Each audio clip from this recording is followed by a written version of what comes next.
In this video, I want to talk about happiness, and in particular, I want to talk about a very common misconception that a lot of us seem to have about happiness. Understanding this trap, this happiness trap, can save you years and years of looking in the wrong places to try and be happier. Watch this video to learn more.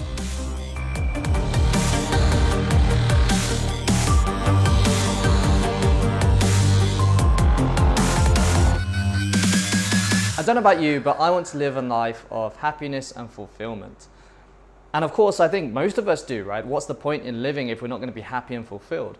But how many of us have actually taken the time to sit down and figure out what happiness actually is? You see, I think it's quite common that we have this naive notion of happiness in our head, and it's based on striving, especially in the West. We're taught the idea that if we get certain things in our life, then we're going to be happy. If we get that car, if we get that house, if we get that marriage, we bring all these things together, that's the good life, right? That's going to make us happy. But the thing is, when you actually sit down and you actually read and research about happiness, a very different picture emerges. And that's what I want to talk to you about today. So I want you to imagine for a second that you're fanatical about cars. You've always been obsessed with BMWs. You have all the car magazines at home, you spend ages going through and just fantasizing about what it would be like to have that beautiful BMW. You go to work and you save up a bunch of money, and finally, after a few years of savings, you walk into that dealership, you plunk down a massive bunch of money on the table, and you say, I want that one. And as you drive out of the car dealership, it feels absolutely amazing. Finally, you've got this BMW. You've got the windows down, you've got the sunroof open, you've got the tunes blaring out. You're absolutely loving it. You feel like the man. You're absolutely in heaven right now. And then the next day, you get into that car that you've just bought, your dream car that you've been saving for years, and it still feels good, right? But you notice something. You notice that the feeling has somewhat dropped slightly. And then the next week, somewhat dropped even more. You get into the car and it's kind of like, yeah, it's still good. You're still enjoying it, but it's not giving you that level of emotional intensity that you had when you drove it off the car dealership. And then maybe a month later, you get in the car and it's kind of like just normal to you, right? It's your car. You've been driving it for the last month, nothing special about it anymore. Kind of your emotional intensity has dropped back to normal, it's back to where it was before, and you've got this void because for the last 2 years you've always wanted this car, and now you're thinking, why hasn't this given me a lasting sense of happiness and fulfillment? Why now that I have this dream car that I've always wanted, am I still not as happy as I want to be? So you start thinking about why this might be, trying to rationalize the situation in your head, and then you're like, you know what? You know why I'm not so happy? It's because I need a house. You know, if I had a house and this beautiful car, then of course, what else could I need? I'm going to be beautifully happy. And so you start saving and striving for the house. And I'm sure you know where I'm getting at here, right? This is what psychologists call the hedonic treadmill. It's this idea that you keep striving for things because you want to be happy. But as you obtain them, your expectations then jump on even further. So you're striving, you're constantly on this treadmill in the same way that when you go down the gym, you're just walking, but when you're not actually getting anywhere. That's what the hedonic treadmill is for happiness. You strive, you obtain, but then your expectations go up. You strive and you obtain, and then your expectations go up, and you're just constantly chasing stuff.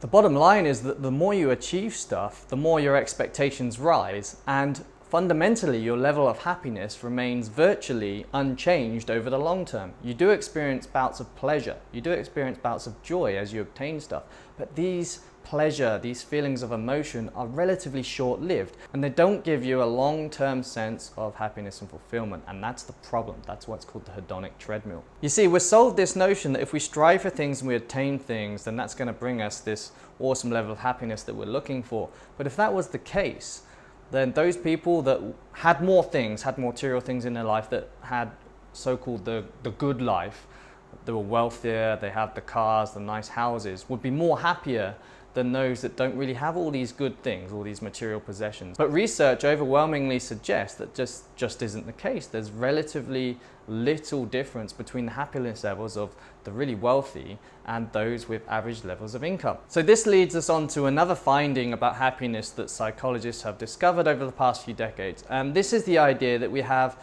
a happiness set range. So if you could imagine a scale like this. This is a happiness scale. Over here, you're very happy, and over here, you're not very happy at all.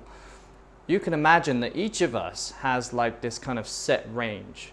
So a lower level and an upper level of happiness. And what this means is that when amazing things happen to us or terrible things happen to us, temporarily our happiness level might drift outside of this range.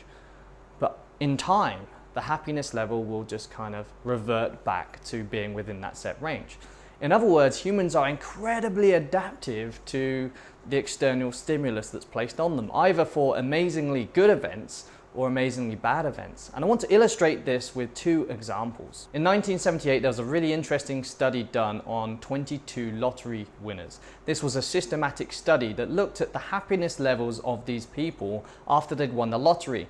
As you'd expect, immediately after they found out they won the lottery, their happiness levels were through the roof. They were obviously ecstatic. They were in this kind of euphoric phase of, wow, I just won a shitload of money. But then, after a period of time, the happiness kind of dropped off. And you know what? It returned to baseline. After a certain period of time, the happiness levels of all these people returned back to how they were before they'd won the lottery. So that's an extremely positive case. What about a negative case? Well, also in this study, they looked at paraplegics. So these are people that have just lost the use of their limbs through some kind of inadvertent accident. So these guys have just gone through an extremely adverse event because they've just lost the use of their legs. Most of us can't even imagine what that would be like, right? And shortly after the accident, of course, their happiness levels were down. They experienced more depression than they did previously. But again, after a certain period of time, pretty much all the subjects in the study returned to a baseline level of happiness, the same level of happiness that they were at before they lost the use of their legs. This is two extreme examples of just how adaptive humans are to events that happen to us, both extremely positive and extremely negative events. Following this study, there's been a bunch more studies about happiness and how it reacts to the stimulus or external events that happen to us. And here are some of the findings, without going through in detail all of the studies. Here are some of the findings that these research has found. So studies show that in less than 3 months, major events lose their impact on our happiness levels.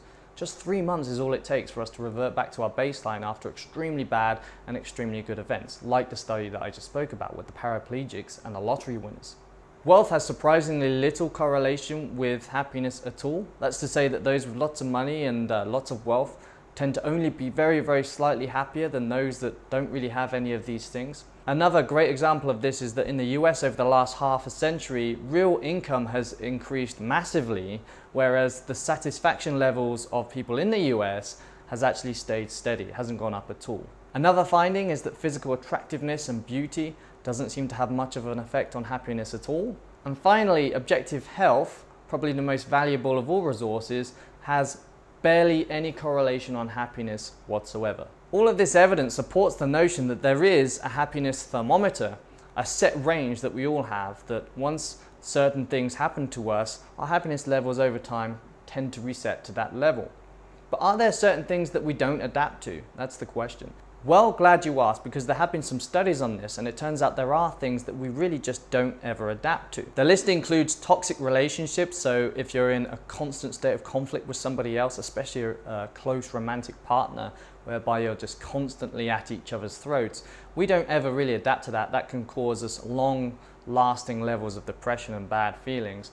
But also the loss of a spouse or a child. Studies showed that 7 years after the loss, a tragic loss of a spouse or a child, participants in the study hadn't really returned back to their normal levels of happiness. Another study showed that family caregivers of those with Alzheimer's disease, in other words, those that are caring for somebody who is never going to get any better and over time just slowly deteriorates, and you can see that suffering can cause a long-term level of depression and negative feelings. And finally, poverty. So this isn't just about not having much money. This is about being in poverty such that you don't have enough money to survive, to feed yourself and feed your family. If you're living in a state of poverty, then that can have a very, very real effect on your happiness, unsurprisingly. Those things, if they happen to us, it's very hard for us to recover in terms of happiness. So on the flip side, the question then becomes, is there stuff that we can do to become more happy? So the good news is that there is a bunch of things that we can control to move that needle